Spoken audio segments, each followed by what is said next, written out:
రావట్లే.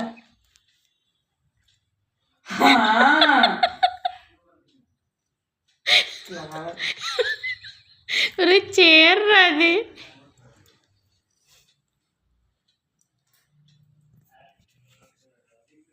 నేను ఇంకోలా మడత పడుతున్నా.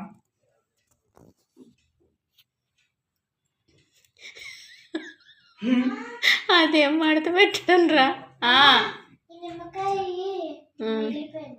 పర్లేదు.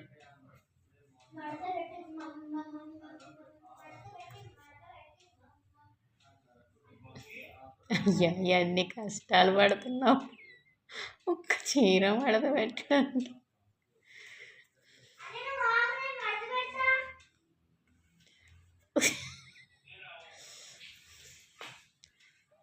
నాకు 2 నిమిషాల్లో అయ్యే చీర ఇప్పుడు నువ్వు ఇందాక స్టార్ట్ చేసి 2 minutes అయింది, ఇప్పుడు ఇక్కడ 1 minute అయింది. అబ్బా ట్రై చేయని పెడతాడు. అబ్బా 4 మడతలు పెట్టి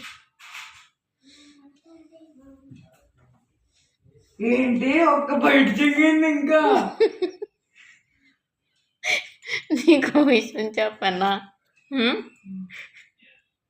మీ తాతయ్య గారి జనరేషన్ బట్టల వ్యాపారం, ఇటు నాన్నగారి తరపున, ఇటు అమ్మమ్మ వాళ్ళ తరపున తాతయ్య గారిది బట్టల వ్యాపారం. అమ్మమ్మ వాళ్ళ నాన్నగారిది బట్టల వ్యాపారమే మంచిగా సాగింది వాళ్ళది. మన తాతయ్య కూడా చాలా బట్టల షాపుల్లో చేశారు.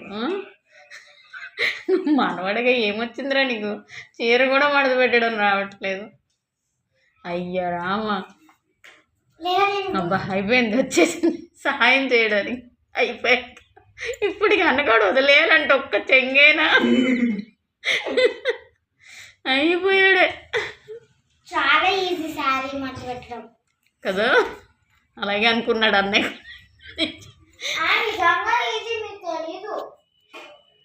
అమ్మ అయ్యిందమ్మా, ఆఖరికి అయ్యేదాకా నేను చెప్పలేను అయ్యిందని. బాగానే ఫోల్డ్ చేసావురా. ఈ సగం ఫోల్డ్ కూడా ఎలాగనుకున్నా, నా దుప్పటి మడత పెడతా కాబట్టి.